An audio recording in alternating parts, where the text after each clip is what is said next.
The information shared on CNS Unfiltered is for educational purposes only and is not intended to diagnose, treat, cure, or prevent any disease.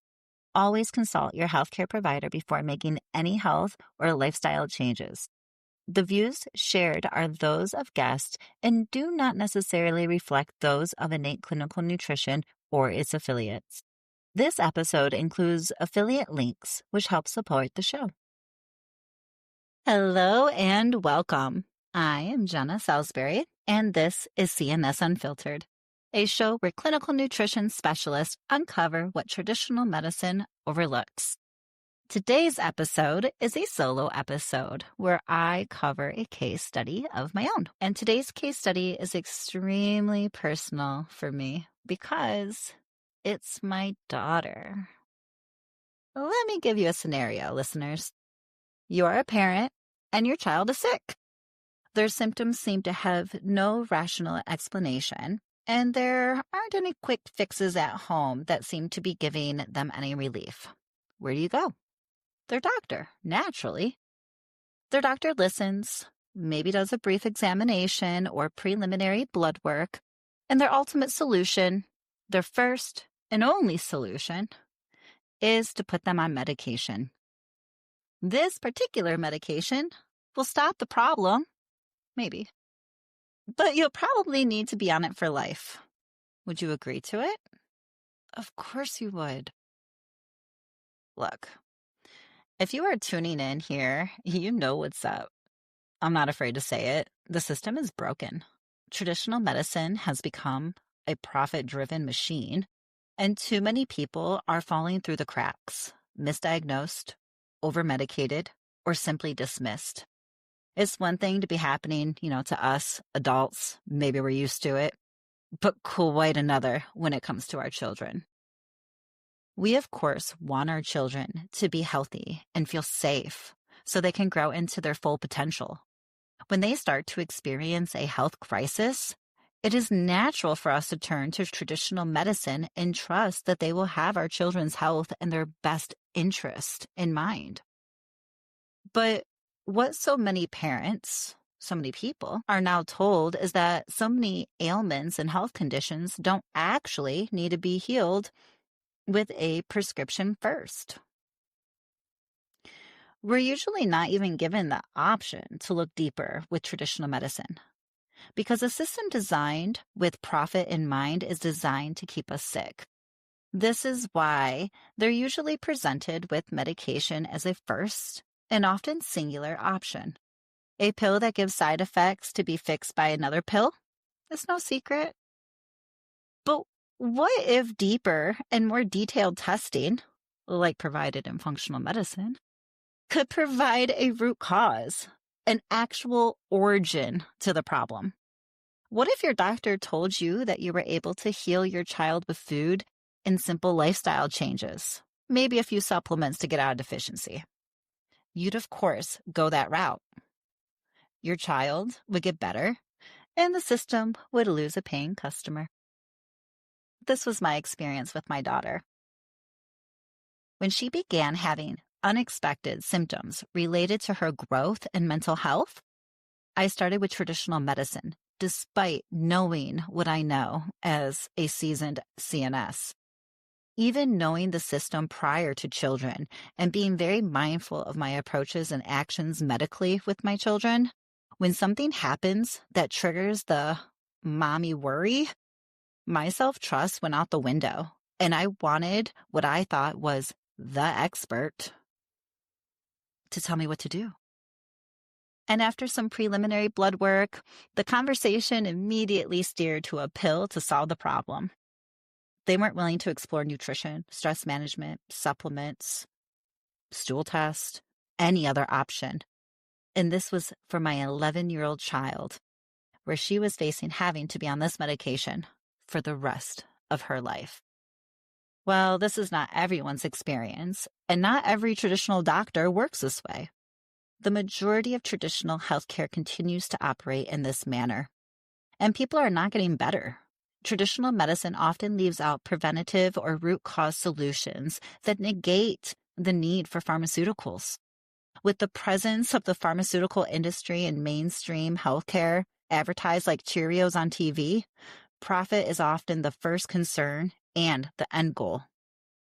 We can't know what we don't know, but it doesn't have to be this way. If more parents were aware of what options they have at their disposal, it makes advocating for their children much easier at the doctor's office. Once people wake up to this and see spending less than they do on their insurance to get a functional testing, to get real answers, to actually feel better long term, functional medicine becomes a no-brainer. In today's episode, I'll follow the same format as usual episodes go. I'll explain what symptoms my daughter was experiencing. I'll discuss some of her health history as it relates to this case study.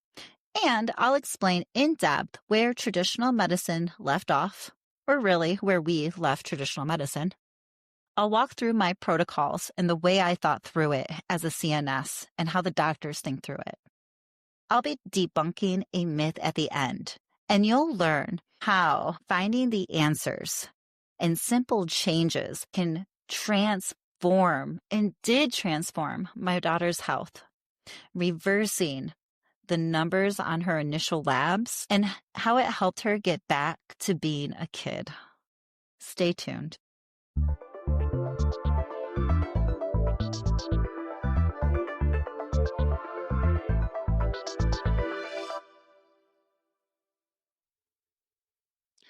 Hello, everybody. Welcome. This is CNS Unfiltered. And today we are going to get into the kiddos. I feel like the kiddos are super overlooked, and there is not a lot of, research that talk about children and how to really care for them and what products to use. And honestly, they need to be our focus, in my opinion, right? Because whatever you start off with, right? Like that is the foundation of health. And we can go all the way back to whether the child was vaginally or C-section, births, or if they were breastfed or not. No judgment to either. It's just that it can at least give me clues, someone who's been doing this a long time and sees the progression of life and health and cascades. It can make an influence. It can make a genetic influence, right? It makes an imprint that the body will use to build off for the rest of their lives. And y'all are getting to know me a little bit by this point. Traditional medicine has a lot of flexibility and leniency when it comes to children. A lot of times they don't even like to get blood work for them, right? So as long as they're hitting that growth chart, they is good to go. Unless the parent is really, really probing and saying, hey, we need to look at something a little deeper. I finally hit that point with my daughter last year. So my daughter is 11 now, and I started seeing a growing concern. So as she was growing, I realized like her hair was not good. It was very thin. And coming from my side of the family, when I was her age, my hair was down to my bottom and it was thick. Me trying to braid my niece's hair, wow, it's so thick I can't even really try to French braid. I can do it, but it's a whole handful. So when I come to my daughter and it's straggly and it's thin, I'm like, this isn't normal. Her nails were really brittle. And I said, okay, that's one thing. She was emotionally down. Emotions were really hard for her to stabilize, and she kind of hit more of it's not diagnosed, and I don't want to use the word of a depression, but she was a little sad. You can tell that life felt a little heavy for her. Friends were a little hard, and she craved salt like crazy. I don't think many other parents would kind of look into it the way I did, but when she has a slight addiction to some salt and vinegar chips or pickles, where she will come home and she will eat 3 to 4 pickles, and she had to salt everything when it's dinner time, I don't personally use a lot of salt. I do use iodized salt because we do need that in our diets, but I don't lay in heavy to the salt. I use a lot of herbs. And for her, she needed the salt. So she had the salt by her plate and she would salt everything. And I'm like, okay, well, this is obviously more of a stress cascade, right? More of that fight or flight. But why is her body in fight or flight? We have a house she grew up in, a stable family. Like, what is going on? Other parts that really started to be a concern was at nighttime when I were to be going to bed, tucking them in for bed, she would have these episodes of panic attacks. And she would get these shortness of breaths. And the shortness of breath would actually trigger the panic attack because she felt like she couldn't breathe. Or when she felt really down, I'd be like, honey, why? What happened today? It's nothing. I just don't know. Why is this happening to me? And she couldn't pinpoint it either, which made it very scary. Now, me being their mom, I'm always asking them, how's your poop? Did you poop today? How much water did you intake? Like just kind of keeping a tab. And her stool started changing.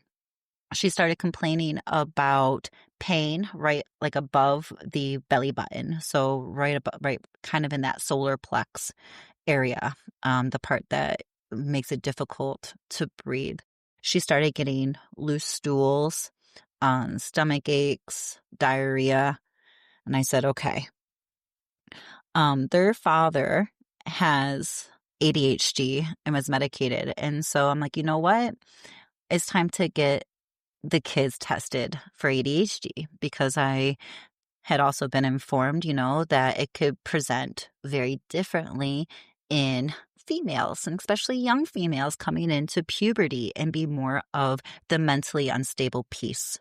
And so I wanted to rule that out. I needed to know what was going on. And let me back up a second, because of course I had taken my daughter to her primary care every year, and I had brought up to him, hey, she's having some panic attacks. Her mood's a little low and it's a little scary for me. And his response, of course, was talk therapy. She hated it. And of course, by the second or third one, they wanted to medicate her. And of course, I wasn't going to do that, which led us into all of this testing. So I found a functional ADHD doctor, and we went through hours, like 6 hours of testing and brain mapping and understanding the different layers of her diagnoses of ADHD, which did come back positive with dyslexia. But what else came back, because we did functional blood work, and the physician was really awesome and allowed me to add additional blood work that I wanted to see. Part of that was a thyroid panel. They did not test the reverse T3 and the T3 like I had wanted. I like to see it because it tells me what state the body is in. Is the body trying to put on brakes? Saying, hey, I'm like legitly trying to put you on the couch. I don't have the energy, the resources, the fuel to give you to go out and be dancing, right? If the reverse T3 markers are high, the body is blocking the normal T3 hormone from being accepted into the cell. Therefore, it's going to want to slow the body down, put on some brakes. They did do the TSH and the T4 and an antibody, the TPO. What we found was that she was borderline anemic with iron and that she had Hashimoto's. And so Hashimoto's is an underactive thyroid with an autoimmune component. So in traditional medicine, the TSH, ideally we don't want it over 4. And this is the signaling from your pituitary to your thyroid to tell your thyroid to make more hormones. Cool. Well, hers was at a 26. And at that point, it's like her pituitary is just beating the thyroid to create more hormones, and it literally cannot do it. And so now she also had antibodies that were starting to come up. And these were the ones that are saying that the thyroid in itself is deteriorating. The inside of the thyroid is coming out and is creating antibodies. There's another antibody that is tested in functional medicine, which tells me a little bit more about the gut health influence on the thyroid. Traditional medicine doesn't test that. Traditional medicine also doesn't test T3. I want to understand the whole picture and the entire cascade. So not only do I want to understand where the TSH is for the choline, I want to know where T4 is. Are we able to create it? And then I want to understand the conversions.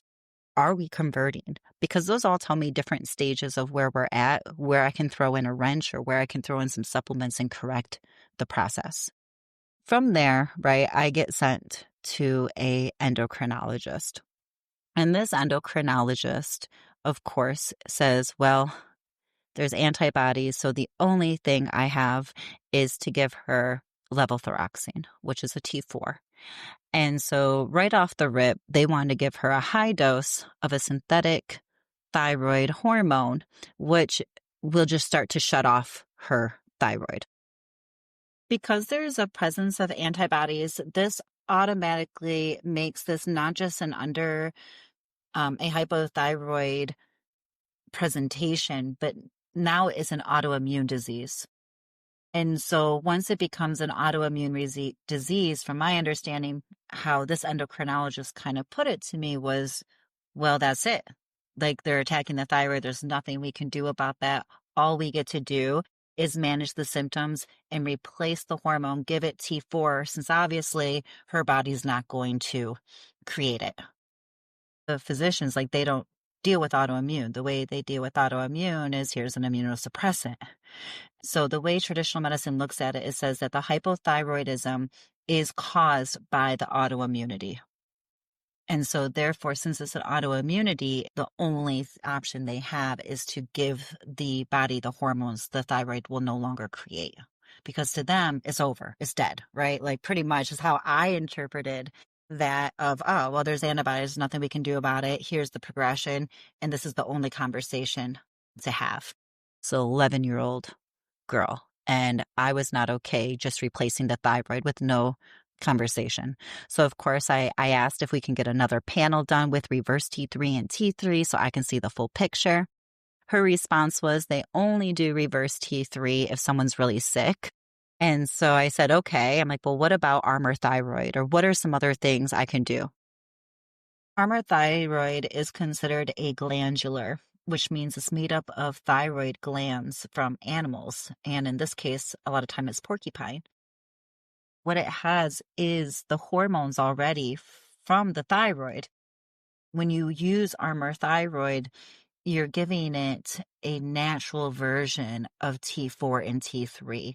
So your body is able to utilize those, adapt to those, detox those, process those, because they're not a synthetic. We're not just square rooting something in that's now a foreign invader inside the body with an autoimmunity. Mind you, I know these, but I normally don't work with children the way I work with adults, and I'm looking to the professional to at least have a conversation with me. And of course, there was no conversation. It was, well, if you want that done, you better go somewhere else. That is not how we're going to treat. It doesn't have efficacy.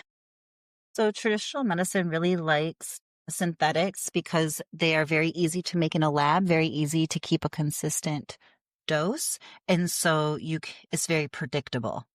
But the catch is if, we go back to that biofeedback loop within the thyroid, if they're going to just give T4, well, then there's going to be no signaling sent up to the pituitary to say, yes, we need hormones, because no, we don't. We're just giving the body hormones. So at that point, we actually shut down the communication from the pituitary to the thyroid. It cuts off an entire pathway. The more you square root something in, or the more you replace something, if the body doesn't have to create it, if you don't use it, you lose it. Like, that is a very real thing inside of the body. When you keep giving a synthetic thyroid hormone, then eventually the body's going to be like, oh, well, then I don't have to make this hormone. I don't got to invest all the zinc and selenium and B's and taurine and vitamin A and vitamin E and all that. I'm just going to take it somewhere else, because somewhere else in the body's going to need it. So over time, it continues to get weaker and weaker and weaker, and you'll have to give more synthetic, more synthetic, more synthetic. And you're constantly going to have to be managing that because you're literally telling the thyroid, I don't need you anymore. I'm just going to use this one hormone and check this one lab, and hopefully you'll be good. So, where traditional medicine failed her was not having the resources to look deeper. They were very quick to name it psychological and to suppress those pathways and give her pills with the mental health stuff, the low mood, the panic attacks, and the shortness of breath. And they were very quick to replace a thyroid that she would have to now manage and would continuously get worse for the rest of her life.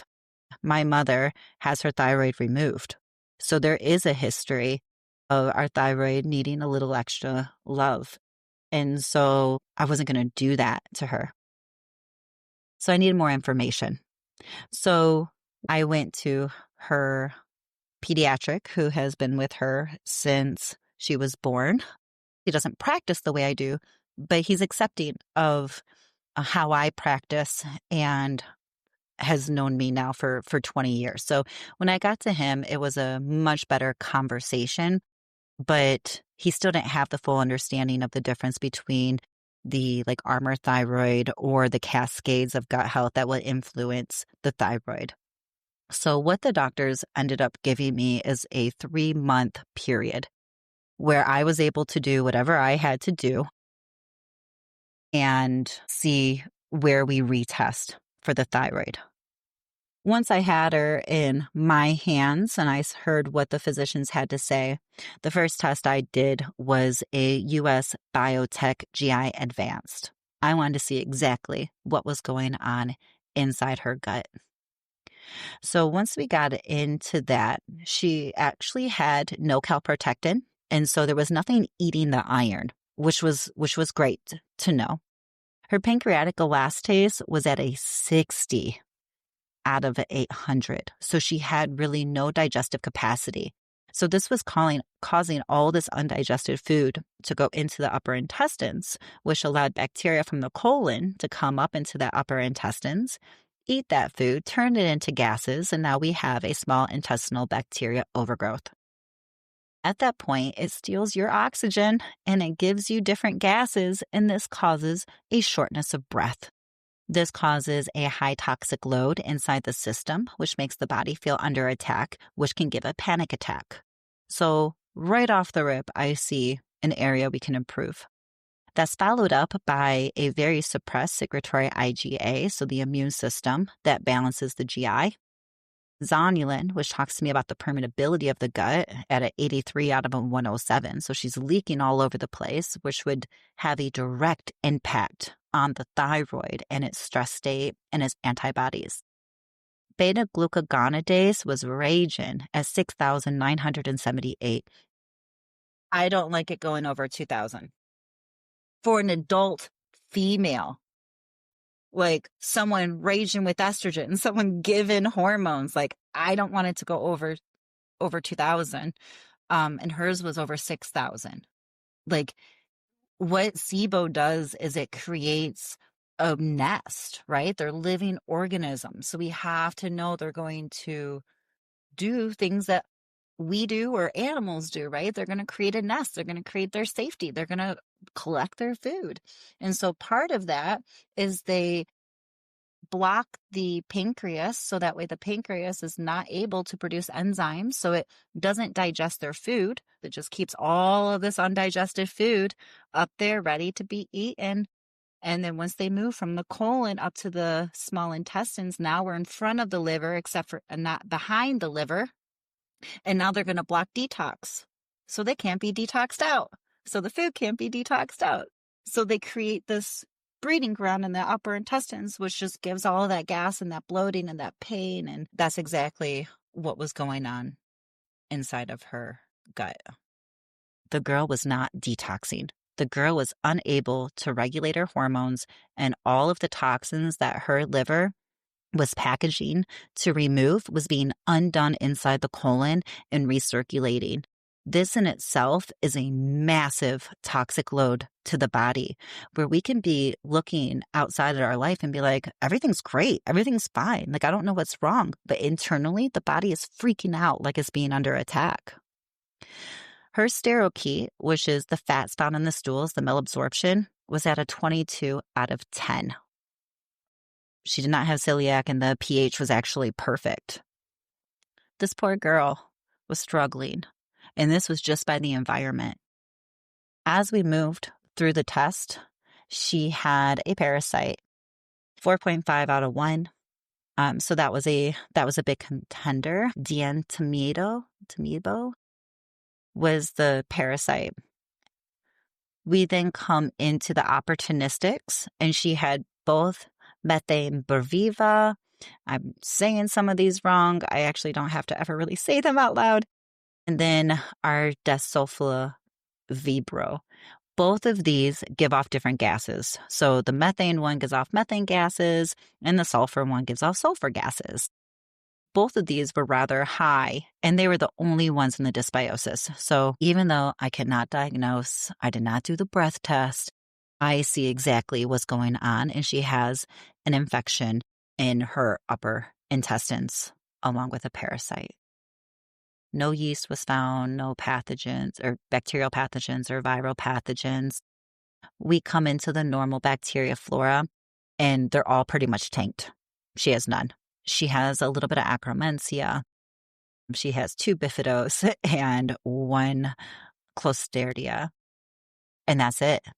Her Escherichia species ended up being on the very high end at a 4,000, which is now an E. coli species.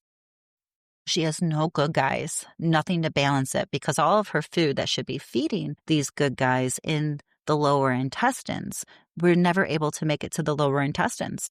All of them are being stuck in the upper intestines by the different bacteria and the maldigestion. And that's causing a huge malabsorption on the second half, the lower half of the GI tract. Cool. I see what's going on. I took care of it. I created the protocol. We moved forward with the protocol. And within 3 months, her comments of her hair, "Mom, brush my hair. Feel how thick it is. Oh my gosh, Mom, I have the white tops on the nails like you do," right? Because now they're growing. There's no more panic attacks, no more stomach pains, no more nighttime scary moments, right? Another thing that she had complained about for years was her ankle, very weak joints. And those, I have not heard her complain, and we are about 6 months out from it at this point. We got the blood work done for her thyroid, and this time they gave me T4. They still wouldn't give me reverse T3, or the other antibody, but it is what it is. What happened over those 3 months just by healing the gut? When I had the conversation with the endocrinologist, she asked me how I was going to fix this, right? I say, give me 3 to 4 months. And she goes, well, what are you going to do? What's going to make a difference? And I said, I'm going to look at her gut, and I'm going to see what's causing it. And I'm going to use supplements. And she goes, well, you're not allowed to use any thyroid supplements. And I'm like, okay, but why? She goes, well, they're going to change the biochemistry. They're going to change the expression of the thyroid. Well, duh. Like, of course it is. You give it nutrients that it needs, it's going to shift the expression. If you take out what's causing the stress response, the organ will change its expression. But I said, okay, I will not use thyroid supplements. So I didn't. All I did was focus on the gut. I did the gut. We did blood work. Her TSH went from 26 to 5. Her T4 ended up going from a 0.7 to a 0.95. Her T3, which I don't know what it started with, was now at a 4.4. Everything was now in range. I said traditional medicine doesn't like the TSH to go over 5. or over 4, which is true. So technically that 5 is just out of range. But for adolescents, I learned they do not medicate up until 10. Since everything was in range, when the endocrinologist saw the lab results and she came back to me, she goes, well, are you using thyroid supplements? And I said, no. And she said, okay, well, I can't treat this anymore. Have a good day. And that was it. And so now she is continuing to get better, right? She's now joining the cheerleading team and she wants to do the swim team and her body doesn't ache anymore and she doesn't feel sad. She's starting to make friends. It is a beautiful transformation. But if I was not me, if I was not their mom and I just listened to traditional medicine, my sweet 11-year-old would be on medication for mood, suppressing her gut and her immune system even more. And they would be replacing her thyroid, and she would continue to get worse and worse and worse and worse because the root cause was not addressed, was not looked at. So my biggest myth that I'm going to debunk today is that our children are more resilient than adults. That our children do not need as much testing as adults. That our children should not get blood work or stool tests. If you're going to put that child on a medication that they're going to have to use for the rest of their lives, like a thyroid replacement or a psychosomatic, then there better be some underlying things to be ruled out, in my opinion, right? The gut is 90% of your neurotransmitters. The gut is 90% of your immune system. The thyroid is so hypersensitive to blood sugar stabilization, toxins, and stress that if you're looking at the thyroid and you do not address those 3 things first to understand how far you get with the thyroid, you're not a doctor. You're not helping. Sorry if that was harsh, but it hits home and it's true. The kiddos are the foundation. And what we do for them right now, what testing we see is really their foundation for their entire life. After I brought all the results back to the functional doctor, he even mentioned, you know what? Now, if you're willing, I would like to retest all of this ADHD testing and see what's changed. And he's 1,000% right. Now that we did all that work and her whole mood and life and body has changed within 6 months, her writing's improved, her schooling's improved, her reading's improved, everything's improved. I bet you if we redid that test, it will come back significantly different. And just full disclaimer, I'm not going to. It was $2,000 and I just don't have it for testing. I'm going to be just looking at symptoms and understanding, and nor am I going to medicate anyways. I did implement like a neuromagnesium in the morning with a saffron, along with a multivitamin and a probiotic before she goes to school. And she says that that really helps, that she loves that in the morning. And so there's things around it. Once you understand it, and for all the parents out there with ADHD children, right? ADHD is the sum of multiple deregulations. And so you can't just jump to the end. And that's what medication tries to do, is just jump to the end. Here's your fix. But you can't fix the top of a skyscraper to make it stay and nice and solid if it's actually the foundation that needs repairing. And so I think we need to do much better service for our children so they can grow into strong, happy, solid, stable individuals. To all those parents out there, I am with you. Being a parent is scary enough. And then to see your child struggle is so unbelievably heartbreaking. And even with me in my field, I was looking for traditional medicine to have conversations with me, to help me, to guide me. They would have led me right down that big pharma path. and they would have led my children into a very, very hard life of imbalance. Now, I know I just deep dove into my daughter's journey, and this is just the beginning, right?